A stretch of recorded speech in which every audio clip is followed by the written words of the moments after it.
record. And we are. All right. Well, thank you everybody for joining us tonight. My name is Julie and I'm the events manager at Roundabout Books. We are so happy to have Katrina Emery joining us tonight for her book about traveling the Oregon Trail. Before we get started with that though, I want to remind everybody the store is open. We're right now open 10 to 5 Monday through Friday. We're keeping all of our events, including our book clubs, virtual. So if you've ever wanted to join one of those, but either haven't had the time or don't live locally, please check out our website because you can join all of our stuff via Zoom. So let's see here. I'm just gonna, Katrina, just give a tiny bit of your background and then turn it over to you because like I said, I'm very excited to learn about this. As a native Oregonian, I love everything about it, but also just, you know, the history of where the Oregon Trail started. So, excuse me, Katrina Emery is, excuse me, I lost my train of thought with your background. Fine. Oh, covers food, farms, travel, and family fun for publications like 1859 Oregon's Magazine, Edible Portland, Montevilla Farmers Market, Matador Travel, and Stay Wild. She is also a regular contributor to the national website Red Tricycle for Portland. She's joining us tonight from Portland. So welcome, Katrina, and I'm so excited to learn about your book. Thank you. Thank you so much for having me. This is very exciting. So I pulled a few pictures together and a map because maps are always fun. So I'm going to try to share my screen here and then we're going to just take you on a virtual tour of the Oregon Trail. Uh-oh, you might need to give me permission. Okay, hold on just 1 second. Okay, try it now. Got it. Perfect.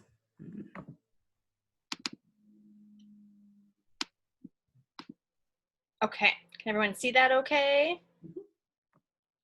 Awesome, so the Oregon Trail is a big trip. It's about 2,000 miles. It starts in Missouri and goes all the way to Oregon. Oregon City is the end. So it's a big trip. It's not just in Oregon, it's actually about half the country. I will mention that there is a computer game called the Oregon Trail. If you're around my age, you probably played it in school. It's a pretty popular one. Everybody's played it. So yes, we played it. It's pretty fun to go and visit the actual places because it's kind of like, oh yeah, I remember that. I've been here. So it's a fun trip if you have good memories of playing that game. A few facts about the Oregon Trail. It is 2,000 miles. Wagons traveled about 15 miles a day, so it took them about 4 to 6 months to get across the whole country, or the whole land. It officially began in May of 1843, and people had trickled across before that. They began at that time mostly because the biggest chunk of pioneers left around that time, so they called it the official start. It ended in around 1869 just because the railroad was completed, and so after that it only took about 5 days to get across the country instead of 6 months, so nobody went on the trail as much anymore. Anywhere from about 350,000 to 500,000 immigrants traveled on the trail. It's hard to pinpoint numbers. Most of that's pulled from diaries and stuff. They were called immigrants because they were leaving the country. The whole trail was not in the United States. It was completely foreign land, and it was inhabited. There's lots of people that were living there, lots of indigenous nations. Of the pioneers, of the travelers on the trail, about 10 to 15% died along the way, mostly from disease like typhoid or dysentery or cholera or accidents. There were no gun safeties back then, so a lot of people accidentally shot themselves or others, or they would fall off the wagons, or there's just a lot of accidents. There were so many gravestones and headstones along the way that some people called it the longest graveyard. The covered wagons, most families had at least one covered wagon that they pulled along with them, and it was actually used for supplies and furniture. People walked the whole trail. So if you can imagine walking 2,000 miles, 15 miles a day, it gets pretty intense. Some people left thinking they were going to take everything, like a piano or like huge pieces of furniture. And a lot of times they threw it out along the way because it was just too big. So we're going to move to the beginning of the trail. You can visit the trail obviously at any portion. There's lots of fun little sections along the way, but if you want to do the full official tour, there's two options to start it, either the Gateway Arch in St. Louis, Missouri. That's the historical gateway to the west from Lewis and Clark, or the official start of the Oregon Trail is in Independence, Missouri. This is where wagons would gather their, pioneers would gather their wagons in the courtyard and kind of get ready before they headed out of their country. So you can see there's a plaque there. This is me at the plaque, ready to start out on our adventure. We're gonna zoom across the trail really quickly. So we're moving our wagons all the way to Alcove Springs, Kansas. This is a cute little spring. It's off a rural 2-lane highway in the little corner of Kansas, but it's very pretty. But I also wanted to point it out because the Donner Party stopped here. They stopped here, and one of their party actually gave the spring its name. They decided to name it Alcove Springs, and one gentleman, J.F. Reed, carved his name into the rock, and you can still see it today. They traveled in 1846. If you remember, the Donner Party was actually on their way to California, and they got stuck in a blizzard in the Sierra Nevadas, and they notoriously resorted to cannibalism. So that's kind of a popular story, but it's not always known that it was the Oregon Trail that they were traveling, and part of the Oregon Trail had an offshoot to California. So they traveled in 1846 and stopped here. And one little funny historical fact, they stopped here to wait for the water in the Big Blue River nearby to be low enough that they could ford it. And they had to wait 2, 3, maybe 4 days. If they had gotten through the Sierra Nevadas 2 or 3 days earlier, they would have missed the blizzard and they wouldn't have gotten stuck. So history, weird. We're zooming our wagons over to Chimney Rock, Nebraska next. This is just a famous landmark, really well known. If you played the computer game, you always ended up near here. Today, it's fun to look at. You can't actually go up and hike on it. You can only look at it from a distance. So it's actually more fun to visit Scotts Bluff National Monument right nearby. This one is a beautiful place. There's a lot of hiking. They have wagons, as you can see. They do some reenactments. There's a nice museum. You can see a few ruts here. On a lot of places in the trail, the wagons left ruts in the ground, and you can still see them today, which is pretty cool. This is one place you can see them. The next place we're going to visit in Wyoming is actually the best place to see ruts across the whole trail, and that is the Guernsey Ruts. These ones are cut right into the rock, and they're so deep. They're about 4 to 5 feet deep. And if you can imagine, they're cut just because hundreds of wagons followed that same path and just slowly cut into it until it got so deep. And these are almost 200 years old, 1840s, and you can still see them and step in them today. So it's pretty mind-blowing. It's very cool to see. Here's a picture of me with my little baby who came on the trail with us. Here I am standing in it just for scale. And there's snow on the trail when we visited. It was early in the season. We were not smart pioneers. After Guernsey Ruts, you can visit Casper, Wyoming. This is another really fun area. There's lots of fun museums, a good Oregon Trail museum here, and a Fort Casper. And then you can also sign up with this wagon company. It's called Historic Trails West. And they do wagon rides, and it's really cool. They're very authentic. You can go on overnight wagon rides with them. They take you in a covered wagon that's pulled by horses. They bring you down kind of a steep hill, so you can get the sense of like how scary it is to go down hills in a wagon. It's really cool, really evokes the era of the pioneers. So that was a fun highlight for our trip. Next in Wyoming, we're going to hit up Independence Rock. This is literally just a rock in the ground. There's some immigrant signatures on it, but it's notable because if wagons reached this rock by the 4th of July, then they knew that generally they were probably going to reach Oregon before the winter snows. So it's kind of their like gauging point. Are we on track? Are we okay? And that's what gave the rock its name, Independence Rock. Right near here is the Mormon Handcart Historic Site. The Mormon Trail is another one that kind of paralleled the Oregon Trail on their way to Salt Lake City.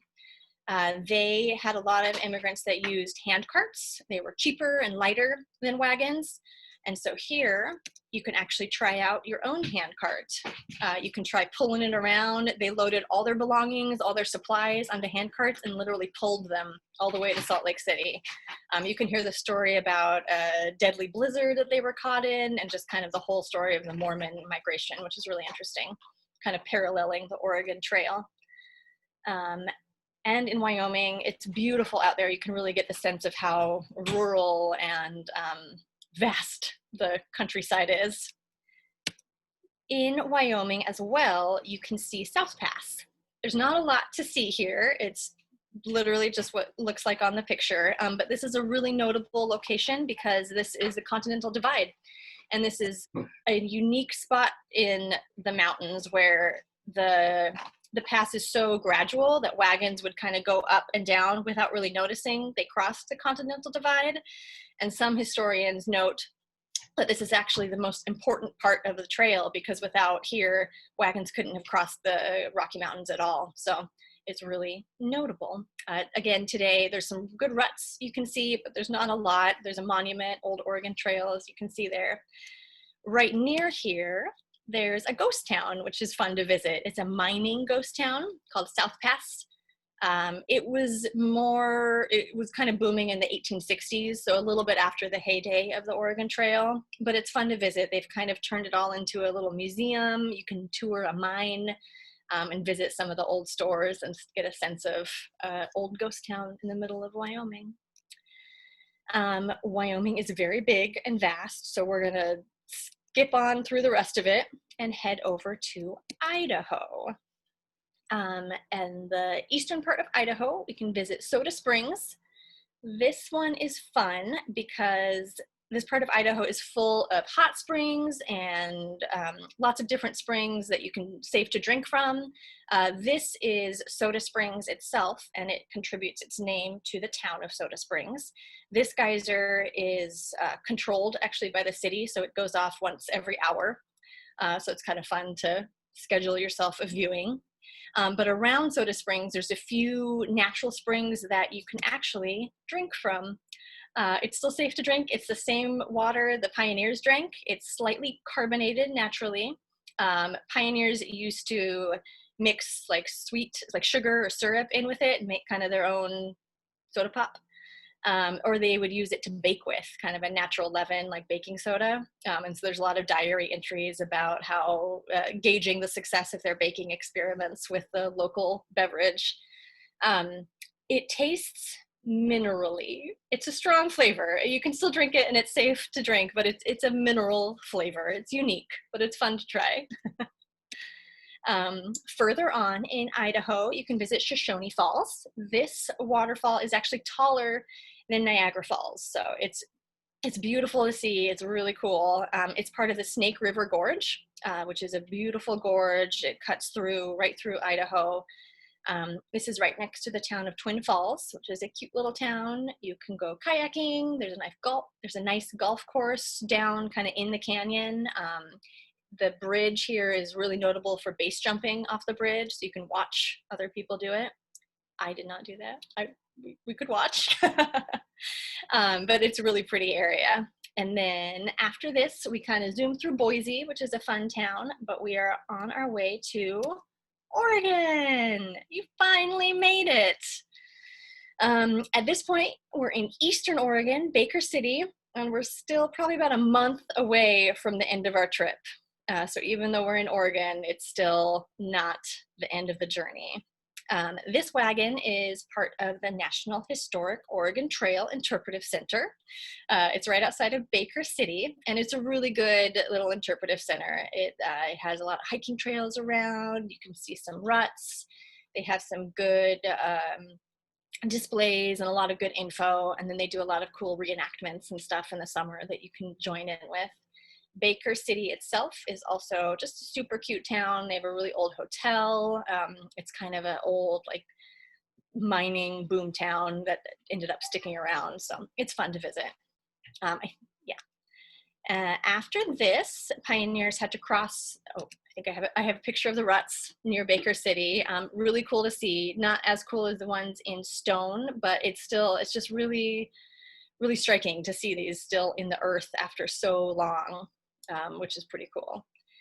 After Baker City, pioneers had to tackle the Blue Mountains on the eastern part of Oregon, and then they found their way to the Columbia River Gorge. And it was here that early pioneers would turn their wagons into rafts, actually. They would take the wheels off and put them on top of the wagon and kind of make it float. And then they would just float everything down the river. Back then, you have to remember there were no dams on the river, so there were rapids. It was wild. It was pretty dangerous. So it was not an easy float. I don't know if anyone has played the computer game, but there's part of the computer game where you have to float down the river, and it's always the very end of the game, and you're so close to the end, and then you crash and everything falls out and you have to do it all over again. So it was same. You were so close to the end, but it was so, so dangerous. So to get around that, in 1846, Sam Barlow built the Barlow Road. And that, he literally cut a road around Mount Hood. You can kind of see the line going all the way around Mount Hood and ending up in Oregon City. And that was in use pretty heavily from about 1843 through the 1850s or so. That road is today Highway 26 around Mount Hood. They kind of built 26 just right over that wagon trail. If there's already a road there, might as well just use that. So a lot of the evidence was built over, but you can still see a few ruts. There's an old toll gate or two you can see. There's a lot of old evidence of that road around there. There's one very cool spot called Laurel Hill that you can do a little hike up, and then you can see a very, very steep hill that pioneers had to get their wagons down. And it was so steep, such a steep grade, that they would tie ropes to their wagons and then tie ropes to the trees at the top of the hill and just lower them down like inch by inch, hoping that the ropes would hold and everything wouldn't go crashing down. You can't see them anymore, but for a long time, the trees at the top still held those rope burns.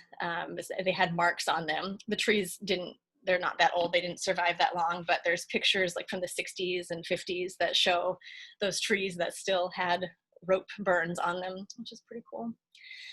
So after you get through Barlow Road, and you cross over Sandy, and then you make your way through that last little part, and you did it. You arrived in Oregon City at the end of the Oregon Trail, and you made it 2,000 miles across the entire continent to your new home in Willamette Valley. And pioneers chose Willamette Valley.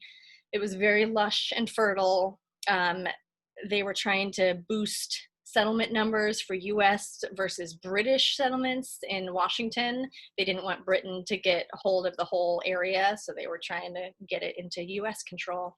It worked eventually, spoilers. But yeah, that's the end of the Oregon Trail. That's 2,000 miles of history. That's a very fast zoom through everything, so there's so much more to see. But that is all of it. So I'm going to stop sharing my screen. And that's all. Well, that is so fun to think about driving now, that entire trail. So let's go ahead and let's open it up. If anyone has questions about destinations or just the book in general, some people I know aren't using their video right now. If you can get into the chat function, let me know if there's a question, but let's go ahead and open it up. Does anyone have one?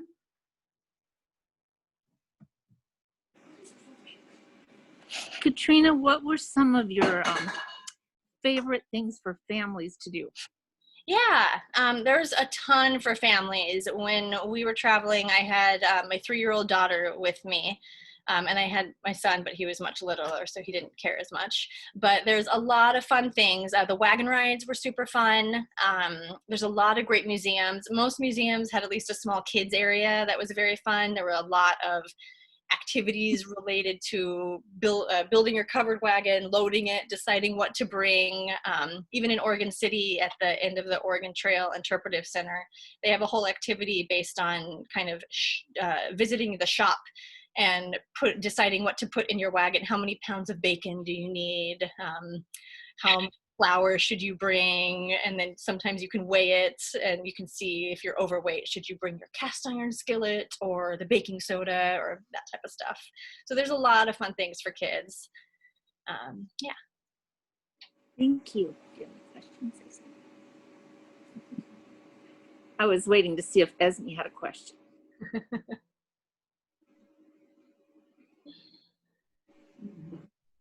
He's waving. So Katrina, is yours the first, or I don't know how to phrase this. So moon guides are fairly familiar, and you know, they have a lot of different ones. Mm-hmm. I guess maybe my question is, what inspired you to do the Oregon Trail? Yeah, that's a good question. And it's mostly because Moon wanted an Oregon Trail book. And I thought, oh, I could probably do that. So I lived in Portland, kind of at the end of the Oregon Trail. I actually went to college in Lincoln, Nebraska. And so I have family in Kansas City, so I've been kind of around that area. I've driven through Nebraska plenty of times. So I felt familiar with enough aspects of the trail that I made a good enough case, and they said, yeah, go for it. So I got to go for it. And I really love history. I love kind of finding out the stories behind things. It ended up being so fun to dig into all of these stories. And the Oregon Trail has such a big impact just on the history of the whole nation. Like, it was really a defining moment. I think it's one of the biggest mass migrations of a voluntary migration of a whole group of people in history. So it's a pretty big deal. And I didn't know a ton about that. So yeah, that's cool. I see the chat. I did not meet up with Rinker Buck. I did read his book before I went on the trail, and it was very fascinating, but I did not get to meet him. That would be amazing. It's a goal now, a life goal.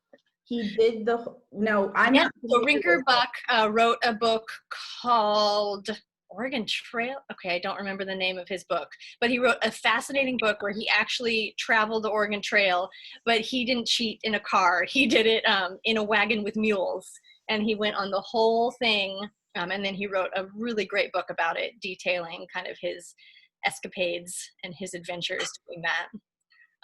So yeah, that's less of a guidebook and more of a kind of his own story doing it, but it's really great. Yeah, that's cool. Katrina, does Moon give you a format that they want? Yeah, they have a pretty, they do this a lot, so they have a pretty formal kind of guidelines, which is helpful because there's a lot of info to cover, so it kind of, you're just clicking through it. Yeah. Well, the book's very thorough. I'm sorry? The book is very thorough. Thank you. I'm so glad. We brought it with us hoping we get an autograph, but I don't know how we're going to do that. So, wow. Feel over to me. So Katrina, you did say that you were going to be in the area next weekend? I will. I actually will be in Bend next weekend. So if you're in Bend, you can drop it off at the store maybe, or we can meet up. Yeah, absolutely. If you to us wants a signature on it, please absolutely bring your copy by, and we'll figure out a way to make that happen. I would be honored. Yes. Yeah. And then is there a road mileage guide along with your book? There's not. It's just the book. Yeah, I don't have an excellent answer to that. I would suggest that you can check out the National Park Service has a really thorough guide of all the sites to see. My book kind of loops in all the hotels and restaurants and other things, but the National Park Service has some auto tour guides that focus only on the sites, and that's a really helpful kind of tandem resource if you want to look in that. And I think there should be some info in the guidebook about where to find those. Cool. All right. Do we have any questions?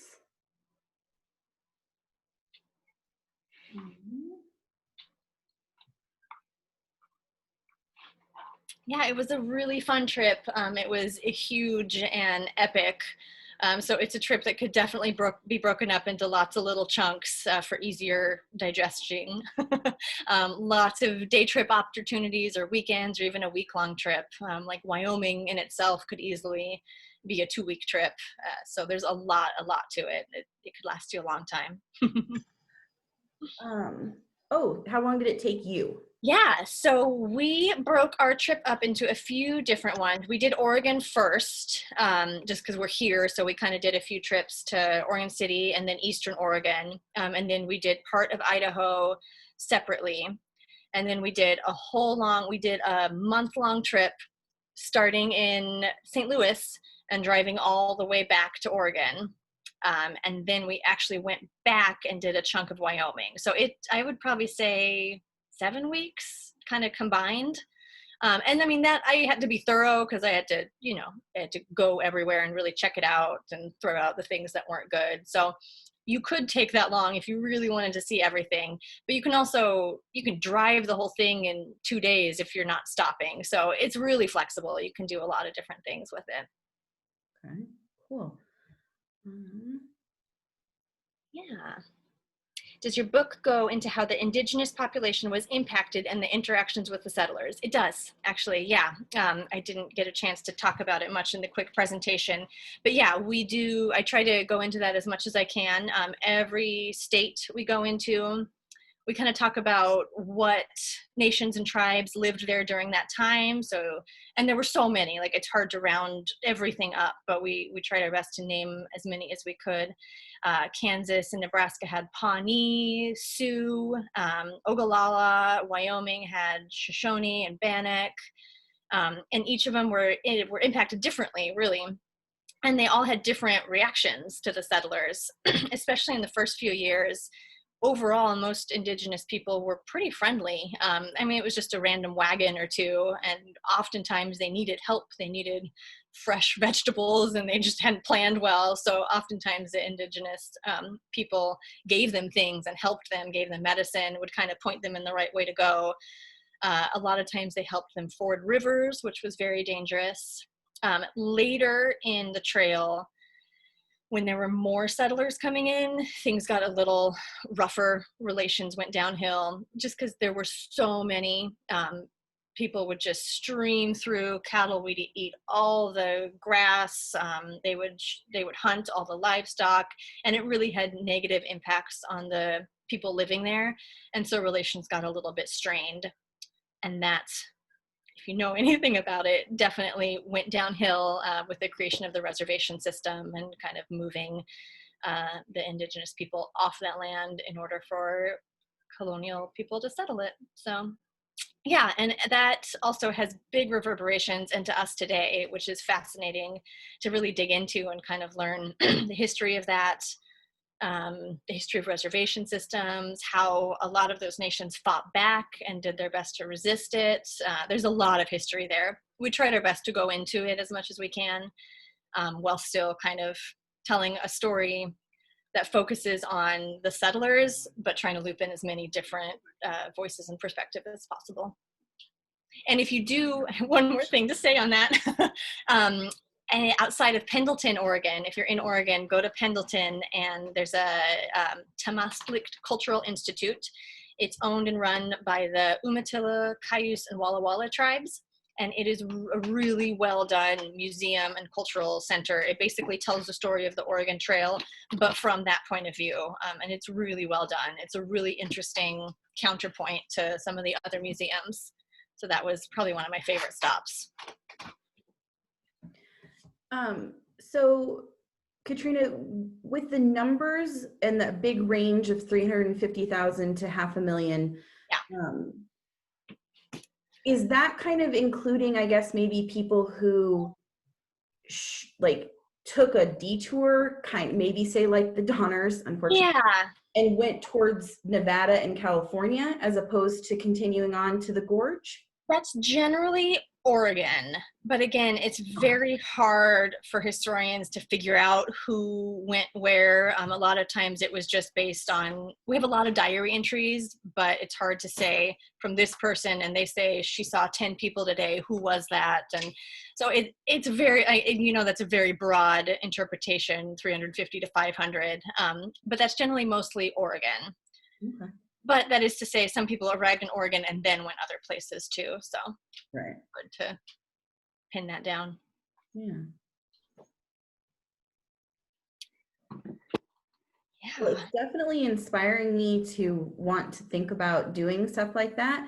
Yeah. And I think that your book would probably be a really fun crossover with, I'm not sure if you're familiar with Ellen Waterston and her new book, Walking the High Desert.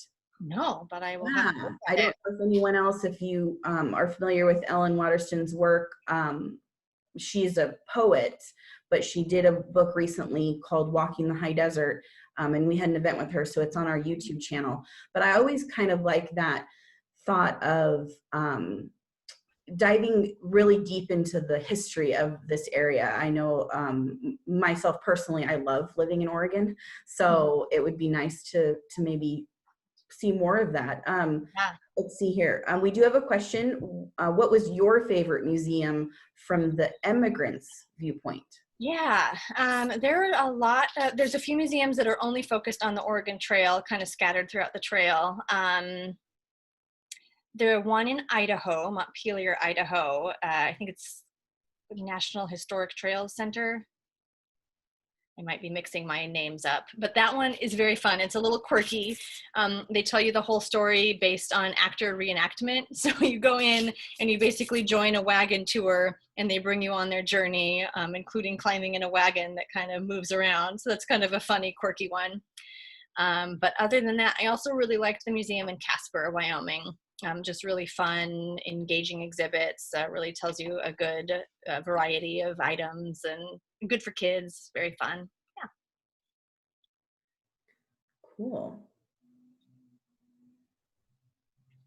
Yeah, but yeah, even just in Oregon, there's so much to really dig into. You can go very rural and find some really great ruts in Oregon, or you can just stick to the main cities and towns and hit up Baker City and Pendleton and the Dalles and see a couple good museums and kind of dig into the history that way. There's lots to see. I know that you probably did your trip to research this, obviously a couple years ago because of the timing of how books get published. What would you say, can someone still do this trip if maybe some of these museums are closed because of COVID? Absolutely. Yeah. The museums yeah. I just want to maybe let's talk about your book as kind of a self-guided tour. Definitely. Yeah, the museums are very cool and interesting, but there's so much, a lot of the places are outdoors. I mean, the ruts are outside, and it's a lot of the land is on Bureau of Land Management land, or even city parks or some of that stuff. There's so much outside, and it's also very rural areas, so you might not even come across anyone in a lot of places. Yeah, it's really easy to do a lot of the trip and just skip the big cities and not even need to go in anywhere. You can camp throughout the whole thing. There's plenty of RV parks. Most of it is RV friendly. You can definitely see a lot of it just staying outside and not even going inside anywhere. Cool. Yeah. Mm-hmm. Yeah. Yeah, just thinking, right now with everybody possibly homeschooling kids, this is kind of, this could be a really great historical, educational trip. Yeah, definitely. And especially kids like a little older, like 8 or 9, it's a great time. It's a great age to go see some of that stuff. There's a lot of variety of outdoor activities like hiking and kayaking and kind of active things, but then also more low-key learning things, some forts, those things that sometimes are boring to kids, but are very cool to see. Well, and I will say, we were talking before we officially started, there is a statue in, I think it's either Florence or Lincoln City. I'm getting confused. right now where the statue for Lewis and Clark is on the coast. But, you know, there's still like a lot of fun stuff. That was one of the things I loved as a kid, having done the game, was, Yes. you know, doing a few of the, like going to Oregon City and then still just driving to the, Oh, yeah. the kind I of mean, I think one of my favorite things is just seeing Chimney Rock, and you can't even go up and hike it, but it's just cool to see and point at it and be like, ah, there it is, I saw it. And there's a lot of those types of places where there's plenty of outdoor space, and plenty of cool things that kids can kind of get into. Even just going to Soda Springs and being able to dip in and taste the water is pretty cool. Yeah, that's really interesting to think about, like, drinking straight from the ground like that. Yeah, and that they were doing that, what, almost 200 years ago. So, yeah, that's very cool. Yes, it's a very cool trip. There's so much to it. Any small section you take, you can really dig in and do a lot there. It's very cool. Yeah. Well, I think one of the best things about this is that you have presented us with so much great information that I think the best thing for everybody is, you know, to go out and get a copy of the book. And I think this book would make a very great gift. Obviously, we've got the holidays coming up. We want to encourage people to buy your holiday gifts early, because we are a little unsure of what might happen for shipping times, etc. Kathy is wondering, what is your next project? That's a good question. And in this era of 2020, that's a good question. I don't know. I don't know what the future is like for travel writers. I do have a day job. I am a content writer and admin assistant for a firm here in Portland, engineering firm. So I do that day to day, but I do want to have another project, and I don't know what that will look like travel wise, but I'm ready to find out. That's cool. That's something to look forward to. And you know, the possibilities of fun, quirky travel things right now, where maybe you don't have to see other people, could be really fun. I know, yeah. This really trip is so epic and fun. I don't know if I'm ready to tackle such an epic trip again very soon. So I might need something more closer to home. Maybe I'll dig into some local Portland or Oregon history more. That sounds fun. Yes. Well, we have copies of the book at the store right now. And again, if you're interested in having yours signed, get in touch with us at the bookstore. Phone number is 541-306-6564. We're going to put this up on YouTube in the next couple of days. So if you know someone who wasn't able to join us tonight and they'd like to learn a little bit more about Katrina's book, please check out the Roundabout Bookstore YouTube channel. And otherwise, again, I just want to thank everybody for taking the time to be with us here on a Friday evening. It's amazing to see the support that our bookstore has with our community and for our local authors. And we just really appreciate everyone continuing to support Roundabout Books and its authors, its books. So thank you so much for the opportunity to come and chat. It was very, very fun. Yeah, and if anybody takes one of these trips, let us know. I'm sure Katrina would love to see some pictures. You know, send them to us at the bookstore or send them to her. Katrina, do you have a website? I do. It's just katrinaemery.com. Oh, perfect. Okay, that's easy. So, all right. Well, thank you, everybody. Have a good rest of your evening. Have a wonderful weekend. Stay well, and we'll hopefully see you at the bookstore. Absolutely. Thank you so much, everyone. It was fun. Yeah. Thank you.